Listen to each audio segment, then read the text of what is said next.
situata e zgjedhjeve. Tash, në rast se pafundësisht shkohet kështu, domethënë seanca 29 ndodhi.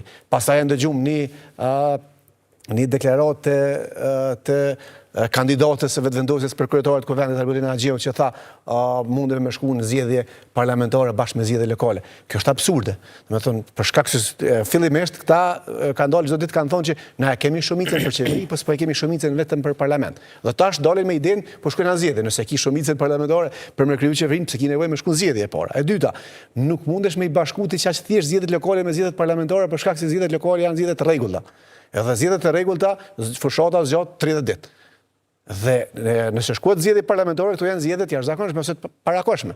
Dhe si të tilla, nuk mundet të pas fushat 30 ditë, por duhet të pas fushat 2 javë ditë, çysh e përcakton ligji. Çysh mundesh KQZ-ja me administru një proces të tillë zgjedhor, nëse ndodh me u bë bashk, edhe kur mundet me ditë KQZ-ja se cilat e parti politike apo individ apo flet për zgjedhje lokale apo po flet për zgjedhje parlamentare. Domethënë ka çështë shumë problematika, po këta njerëz nuk e kanë problem shumë as shkeljet kushtetuese dhe as shkeljet ligjore, sepse ne kemi për çdo ditë që është qeveria që më shumë t'i ka bu shkelje kushtetuese, edhe ka vazhdu edhe vendimet e gjykatës kushtetuese mos me i respektu, edhe kjo është edhe pasojë mos konsiderimit të Kuvendit ku një sër ligjesh që gjykata kushtetuese i ka kthy akoma kanë mbet të bllokuar dhe nuk munden me jetë tutje me u rregullu çish ka kërkuar gjykata kushtetuese, një pyetje është edhe ligji për pagën në sektorin publik. Edhe kjo qeveria edhe përkundër afateve që gjykata kushtetuese i patjap, nuk e ka respektuar që me dërgu ligjin Kuvend, dhe ai ligj halo ka me në një farë mënyrë i pa respektuar vendimin e gjykatës kushtetuese. Prandaj mendoj që zgjidhja për me dalë nga kjo krizë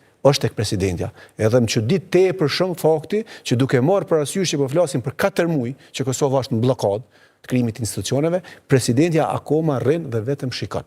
Nuk e kryen mandatin e saj kushtetues, për shkak se mandati i saj kushtetues është me u siguru që institucionet demokratike funksionojnë në mënyrën e duhur. Edhe njëkohësisht edhe çështjen e unitetit. Dhe presidentja nuk po e bën këtë gjë. Për faktin që po dështoi 29 seanca dhe presidentja akoma vazhdon me këshir, mendoj që presidentja ka mundësi me e qiu një rast në gjykatë kushtetuese, me kërku prej gjykatës kushtetuese interpretim të drejtës së partisë që ka dalë para zgjedhje sa i përket kandidimit. Edhe mendoj që gjykata kushtetuese mundet me sqaru këtë çështje, për shkak se nuk mundet në asnjë sistem normal demokratik parlamentar ti me prit pafundësisht që partia që ka dalë para derisa ty tekët e tjerëve me votu kandidatin e saj me shku. Pra, gjykata kushtetuese mundet me ndryshu vendimin e vet 2014 ose me e risqaru hala më shumë që po mundet partia parë e ka të drejtën kushtetuese, një herë ose 2 herë me provu, nëse s'ka shumicë parlamentare, atëherë mund ta provojë dikush tjetër, nëse ka kriju shumicë parlamentare, e kryetarin e Kuvendit. Jo, kjo mundet më sqaru shumë lehtë, sepse duhet të rishkruan gjykata kushtetuese kushtetuese. E ka rishkruar në 2014. Ideja është gabim. Jo, nuk ka gabim. Gjykata kushtetuese jona e ka të drejtën e interpretimit të normës kushtetuese. Interpretimi është ky i qartë. Ç'është interpretuar për qeverinë? Po logjika është e njëjtë. Nëse për qeverinë ke thonë, po i takon partisë parë, për herë të parë mandati, nëse s'ka shumicë parlamentare, mund ta merr dikush tjetër që garanton që ka shumicë parlamentare. Edhe te Kuvendi mund me koni logjika njëjtë. Ndryshe. Nuk mund me ndryshe. Situata është e njëjtë. Duhet me sqaru gjykata kushtetuese këtë çështje, sepse nuk mund mesim pafundësisht në bllokim çfarë jemi sot. Edhe presidentja ish dashur mos me leju me ardhen këtë pikë, por ish dashur më moti me nis këtë proces edhe me jap serep. Në rrethana normale, involvimi i institucionit të presidentit në këtë stad të procesit natyrisht është jo në rregull, nuk duhet mu involvu. Ajo një veprim e ka ndërmarrë, siç njihet publikisht, por në atë së paku 2 elemente kanë qenë bindjen time të rëndësishme në daljen publike të presidentes. E para, kam vret që ka bukur hendek sa i përket spektrit politik për me arrit tek të një konsensus e cili është vret nga ana e institucionit përkatësisht e presidentit dhe për më tepër në bindjen time ka qenë jashtëzakonisht kritikë në rast se do të vlerësoj i pranueshëm një çështje e tillë siç po thot zoti Demhasaj për faktin se siç dihet gjykata kushtetuese nga viti 2018 e ka ndryshuar standardin e trajtimit të çështjeve për sa i përket adresimit në formë të pyetjeve. Ka qenë viti 2018 kur gjykata kushtetuese e ka ndryshuar standardin dhe ka thënë që tash tutje do të merremi në shqyrtim vetëm çështjet për cilat palët e autorizuar sipas nenit 113 kushtetues adresojnë, por në rrethana të rastit konkret duhet një vendimarrje. Duhet pa vendimarrje nga viti 2018 e këndej, pa vendimarrje me sa diun nuk ka asnjë rast ku gjykata kushtetuese i ka trajtuar në formë të pyetjeve, sepse në instancën e fundit vlerësoj që gjykatën kushtetuese nuk duhet me kuptu si një mekanizëm këshillëdhënës. Domethënë ajo është për ta vlerësuar një vendim në rast se është ose jo në pajtim me kushtetutën, si për nga përmbajtja ashtu edhe për nga procedura.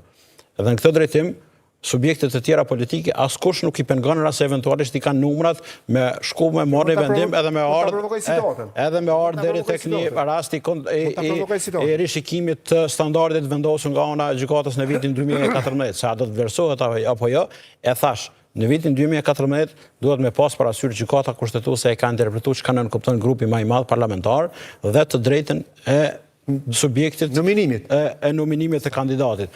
A ekziston pafundësisht kjo e drejtë, në rast se merret në analogji çështja e qeverisë, atëherë përjashtohet mundësia që gjykata mund ta sqaroj. Por me shkuar në gjykatë në bindjen time, pa pas një vendimarrje, lehtësisht mund të vlerësohet si çështje e papranueshme nga ana e gjykatës. Zoti Osmanaj, a është e lehtëshme etike dhe e ndershme që kuvendi me mbet në heshtje deri në zgjedhjen e kryetarit dhe me pa këtë mënyrë të sjelljes së qeverisë, me pa këto vendime për cilat po interpretohet pra që janë në kundërshtim me ligjin, sepse nuk ka mandat, s'ka legitimitet që të marrë vendime siç është duke marrë.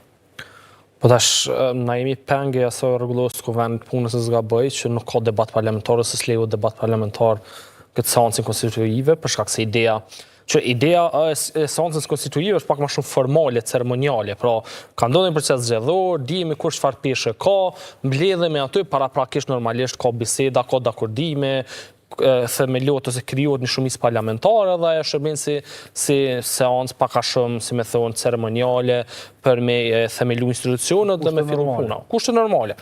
Po tash, po mënej demokracia presupozon kushte normale, presupozon vetdijet lartë politike, pra presupozon që në momentin kur ka dalë verdikti qytetarët përmes votës lirë, partitë politike reflektojnë peshën e tyne, qoftë në diskutime për themelim qeverisë, në qoftë në shpërndarjen ose marrjen e përgjegjësisë, se këto drejta që vijnë veçanërisht te partia fituese, se koalicioni fitues, janë edhe përgjegjësi, pra nuk është thjesht një drejtë që ti mas ne mundesh me abuzu me të, po është një farë përgjegjësie, për shkak se kjo e drejtë që po jepet me një arsye, pra se ka dalë fitues, ka dalë i pari në zgjedhje, rrjedhimisht edhe ka përgjegjësi më të madhe, pra duhet me qenë iniciator i diskutimeve, iniciator i, si me thonë, dialogut politik për afrua këtër, në mënyrë që me gjetë një zgjidhje me kriju shumicë parlamentare dhe me i themelu institucionet. Tena kjo s'ka ndodhur asnjëherë fatkeqësisht. Tena nuk, çush e tha Ati më herët, nuk e mbaj mendun që kemi pas njëherë një diskutim rreth një koalicioni që ka qenë i bazuar në programet e partive politike. Pra ne edhe tash, edhe në këtë rrethon, nuk kemi asnjë parti politike që thotë, "Okej, unë jam gatshëm më ul dhe me diskutu nëse A, B, C këto kushte plotësohen, nëse këto kushte adresohen, po qofshin ato programatike, ideologjike, çka do tjetër.